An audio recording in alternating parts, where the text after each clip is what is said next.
Kisah yang lain Atha bin Abi Rabah rahimahullah. Atha bin Abi Rabah ini teman-teman sekalian pernah, tentu Atha ini sedikit saya berikan gambaran, dan ulama mengatakan dalam ilmu jarh wa ta'dil, dalam ilmu hadis kita boleh ada hal-hal yang boleh disebutkan kalau berhubungan dengan kekurangan seseorang, kalau memang itu ciri khasnya, atau sesuatu yang kalau disebutkan tanpa menyebutkan nama pun, nah ini masuk bukan dalam ghibah. Yang jelas ulama menyebutkan ciri fisik di sini, seperti mereka menyebutkan Nabi SAW jarbu, tidak tinggi tidak pendek, itu bukan aib. Atha bin Abi Rabah ini seorang budak hitam, kulit hitam, disebutkan dalam buku-buku tentang penjelasan biodata beliau, orangnya kurus, kaki kanannya pincang, mata kanannya rusak. Fisiknya sangat kurang, rahimahullah. Tapi waktu Atha bin Abi Rabah menjadi ulama, khalifah waktu itu Sulaiman bin Abdul Malik, adiknya tadi Abdul Malik bin Marwan itu, anaknya Abdul Malik bin Marwan, waktu sudah meninggal ayahnya dia jadi khalifah. Sulaiman bin Abdul Malik ini orangnya baik, khalifah dan suka dengan alim ulama. Dia mengeluarkan peraturan kalau tidak boleh mengeluarkan fatwa di musim haji kecuali Atha bin Abi Rabah, orang alim ulama. Karena ini dalam haji tidak boleh sembarangan nih. Sampai Atha bin Abi Rabah dapat julukan ya alimnya ulama, gurunya para ulama. Ulama-ulama pun kalau datang di Mekah banyak meminta nasihat dari beliau. Atha bin Abi Rabah ini rahimahullah, di musim haji datanglah Sulaiman ibn Abdul Malik khalifah dengan anaknya, dengan ketampanannya, dengan dayang-dayangnya, dengan kebesarannya, buka kemah besar, kemudian masuklah wukuf di Arafah. Sementara wukuf, Sulaiman mengatakan, di mana sahibuk, aina sahibukum, mana nih teman kalian nih? Biasanya kalau bahasa sahibukum ini santun dari khalifah untuk mufti, ya, untuk muftinya. Atha bin Abi Rabah ada di mana? Kata mereka, Amirul Mukminin lagi di kemahnya, lagi menunggu orang-orang yang lagi antri, lagi antri bertanya gitu. Dia bilang, saya punya hajat, saya ingin datang ke sana. Baiklah, Sulaiman datang. Sulaiman ini dia menunjuk si, ya, Atha bin Abi Rabah jadi mufti, dia yang memberikan gaji, gitu kan, pemimpinnya lah. Ya. Dan waktu itu khalifah. Dan perlu diketahui Sulaiman bin Abdul Malik di zamannya ini khilafah Umayyah jadi luas sekali, luar biasa, gitu kan. Kuasanya sangat luas karena ayahnya juga punya kekuatan militer yang besar. Ringkas cerita, dia pun datang dan dia seorang saleh. Begitu dia masuk ke kemahnya Atha bin Abi Rabah, disambut oleh Atha bin Abi Rabah, pelukan, ngobrol, saling menyebutkan kata-kata yang santun satu sama lain sebagaimana adab seorang muslim. Setelah itu Atha bin Abi Rabah bertanya, wahai Amir Mukminin, kenapa anda datang ke sini? Kata dia, saya punya hajat, ada pertanyaan yang saya mau tanya. Kata Atha bin Abi Rabah, ini orang tadi saya bilang ya, kekurangan fisiknya ada, dia pegawainya, yang datang ke dia ini, kalau mungkin maaf teman-teman di gubernuran sini, presiden langsung yang datang, bukan cuma gubernur. Langsung datang, langsung ke ruangan dia karena ada hajat yang dia mau sampaikan misal, gitu kan. Datanglah teman-teman sekalian, lalu dia mengatakan, atau mengatakan hajat anda pribadi, pertanyaan pribadi, atau hajat umat Islam? Kata Amir Mu'minin, hajat saya pribadi, pertanyaan saya pribadi. Atha mengatakan, kalau begitu Amir Mu'minin, mohon maaf, anda keluar antri bersama muslimin. Karena ada yang sudah antri sebelum anda punya hajat pribadi. Kalau itu hajat umat Islam, saya akan dahulukan anda. Orang di sekitar Sulaiman ini marah. Tapi Sulaiman diam. Rahimahullah. Beliau sangat luar biasa. Mana ada presiden atau raja mau dipermalukan begini? Kan tinggal jawab selesai kan gitu. Tapi beda nih. Ini namanya muru'ah ya. Kehormatan, menjaga kesucian kehormatan dengan Allah. Luar biasa. Silakan anda antri, karena muslimin sudah antri sebelum anda. Sulaiman keluar, antri. Ini orang di belakangnya sudah pada marah nih. Ajudan-ajudannya segala sudah luar. Ini kalau bukan karena Sulaiman, dalam riwayatnya dikatakan kalau bukan karena Sulaiman diam, maka kami sudah ngamuk nih. Gitu. Gitu kan? Ini kalau orang sekarang sudah remuk-remuk tulangnya gitu kan. Subhanallah antri. Dan Atha bin Abi Rabah dalam kisah ini dikatakan menjawab fatwa dengan tenang. Hukumnya begini, sampai selesai. Sampai giliran datang Sulaiman. Begitu datang bertanya, dijawab juga dengan tenang. Sudah selesai, pulang, sudah pamit pergi. Begitu kembali ke istana, tentu ada masalah nih ya. Sulaiman bin Malik dengan keimanannya juga akhirnya dia mengatakan, kumpulin semuanya, kumpulin semua kerabat saya yang ada hadir di sini dan semua ajudan pemerintahan. Dipanggil semua kumpul. Di kemah yang besar mereka kumpul. Lalu dia mengatakan, apa yang kalian lihat bukanlah sesuatu yang mempermalukan. Amir Mu'minin, raja, bukan sesuatu yang mempermalukan. Dan demi Allah, Allah memuliakan Atha bin Abi Rabah dari saya karena ilmunya. Dan di dalam Islam memang seorang alim di atas seorang amir. Dan memang saya punya hajat pribadi, maka jangan pernah ada yang merasa marah dengan Atha bin Abi Rabah, karena saya sendiri tidak marah dengan dia. Dan wahai anak-anakku dan para ajudanku, belajarlah agama, karena ilmu agama akan mengalahkan singasana para khalifah. Tapi bagaimana teman-teman, khalifah bisa begitu, Atha bin Abi Rabah alim bisa begitu. Dan semua dengan lapang dada bisa menjaga. Kenapa? Karena mereka yakin ada raja yang sebenarnya, Allah Azza wa Jalla. Kita teman-teman cuma kebetulan saja beda formalitas nih, baju bedanya cuma sementara. Ini jabatannya, oh ini si fulan, ini mobilnya bedanya begini. Itu cuma hiasan, kemasan. Sama dengan makanan, misal kalau di Makassar ada coto yang ditaruh di mangkuk yang mahal, ada yang ditaruh di piring yang biasa. Tapi sama saja coto, gitu kan gitu. Mudah-mudahan bahasa ini bisa difahamin, gitu kan. Karena kalau makanan langsung paham biasanya. Satu waktu, kisah yang lain, Atha bin Abi Rabah mendatangi.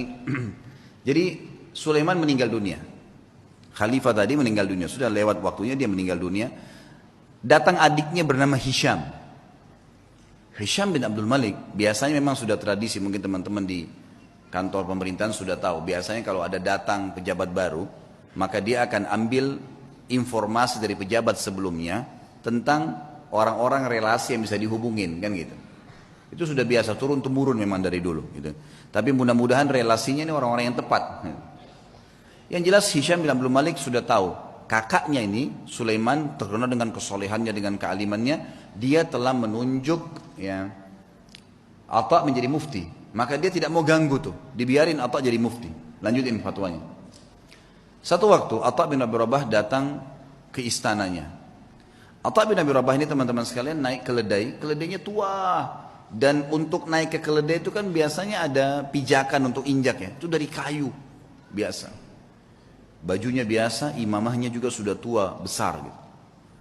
Dia lagi jalan dari Mekah menuju ke Damaskus, ibu kota Syria. Perjalanan lumayan 1 bulan. Subhanallah, begitu sudah kelihatan istananya Khalifah Hisham bin Abdul Malik, ada satu ulama lain namanya Atha juga Al-Khurasani dari Persia. Terkenal juga ulama tabi'in, Atha Al-Khurasani. Jadi kalau disebut nama Atha dua ini, Atha bin Abi Rabah di Mekah, ini bekas budak yang jadi alim ulama, ini Atha Al-Khurasani memang anak pejabat, tapi jadi alim ulama juga. Dia lagi di kereta kencananya, kalau kita sekarang mungkin mobil yang paling mewah gitu kan. Kalau kita kencana dulu, ada 2 orang yang di depan memegang kudanya dihias dengan beragam macam hal. Luar biasa lah, ketahui ini pejabat gitu. Begitu Atha Al-Khurasani lihat dari jauh, Atha bin Abi Rabah dikenal nih. Dia suruh berhentiin kereta kencananya, ada anaknya yang ikut di situ, anaknya Atha Al-Khurasani lagi ikut. Lalu Atha Al-Khurasani turun, mendekati keledai itu. Kata anaknya yang meriwayatkan kisah, saya belum pernah lihat ayah saya turun mendampingi orang, datangin orang. Biasanya dia yang didatangin. Ini enggak, dia turun dia datangin. Siapa orang ini? Sudah imamahnya tua, bajunya tua, keledainya lagi pakai kayu, gitu kan.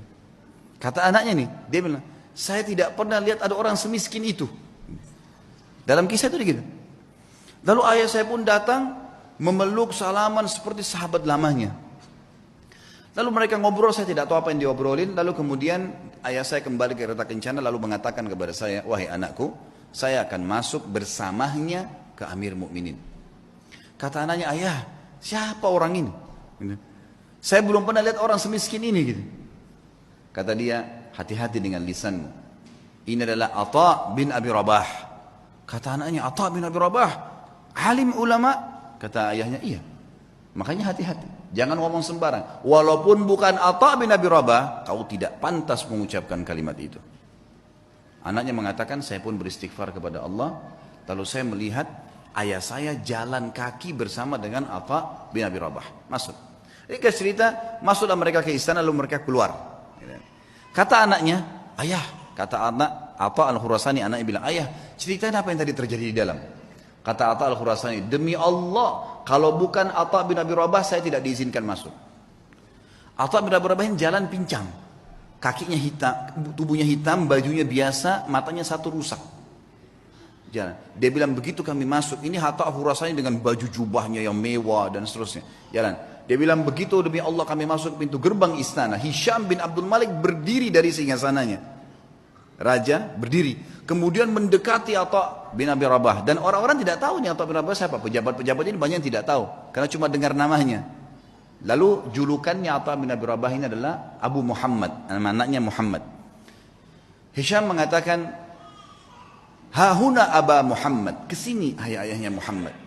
Atha bin Abi Rabah setiap mau mampir ke sebuah kursi dia bilang, la, hahuna Aba Muhammad. Dirangkul terus tangannya, kata Atha al-Khurasani. Begitu sudah dekat dengan singgasananya, lalu kemudian saya dipersilakan duduk. Atha al-Khurasani dipersilakan duduk. Lalu Atha bin Abi Rabah demi Allah didudukkan di sebelah singgasana khalifah. Sebelahnya pas. Dan belum pernah singgasana khalifah diduduki oleh orang lain termasuk anaknya khalifah. Enggak boleh duduki singgasana itu. Hisham mengajak Atha bin Abi Rabah yang luar biasa begitu kehidupannya tadi, kondisinya duduk di sebelahnya. Lalu kata Hisham, ya Aba Muhammad, ada hajat apa? Kata dia, ada hajat saya.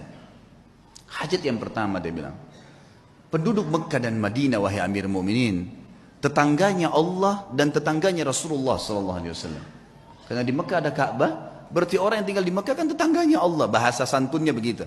Di Madinah ada rumah Nabi SAW, walaupun ada kuburannya beliau sekarang, sudah jadi kuburan, tapi kan rumahnya Nabi masih ada. Itu kan masuk dalam masjid. Tetangganya Rasulullah SAW terlambat ataya mereka. Ataya ini kayak pemberian yang diberikan oleh kerajaan, ya, dari khilafah diberikan kepada masyarakat semua, kaya atau miskin semua dapat.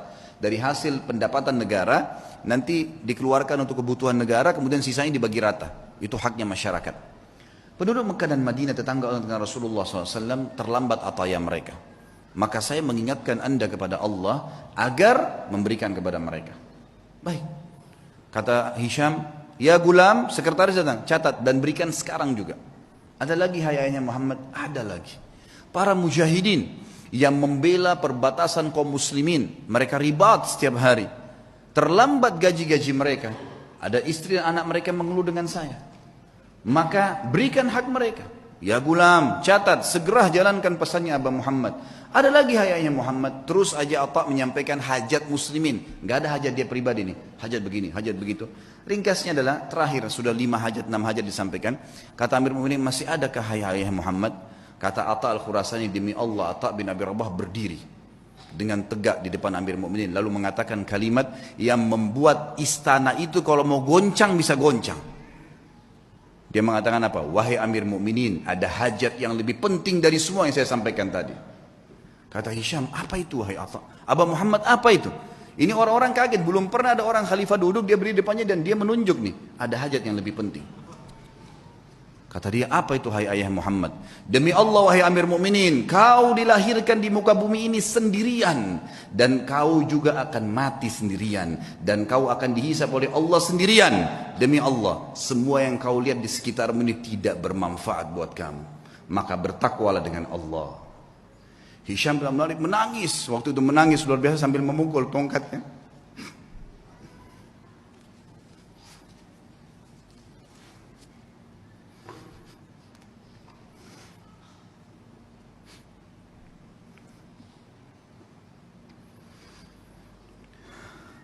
Nah, Hisham bin Abdul Malik akhirnya memukul tongkatnya sambil menangis, teman-teman sekalian. Lalu mengatakan jazakallahu khairan, semoga Allah balas anda dengan kebaikan, gitu. Setelah itu kemudian kata Atha al-Khurasani, kami pun keluar. Dan demi Allah Atha bin Abi Rabah tidak minum segelas air pun dari Amir Mu'minin. Tidak minum segelas air pun. Dan waktu kami tiba di pintu gerbang, maka dikejar oleh seorang sekretaris untuk memberikan dia sekantong uang emas. Maka Atha mengatakan, demi Allah saya datang bukan untuk ini. Kemudian ditinggalkan. Lalu kemudian Atha bin Abi Rabah pulang, teman-teman sekalian, hanya untuk menasihati khalifah untuk hajat muslimin, dan tidak ada hajat dia sama sekali. Kata Atha al-Khurasani sebagai penutup kisah, demi Allah kalau Atha bin Abi Rabah menyebutkan semua hajatnya, maka akan dipenuhi oleh Amir Mu'minin.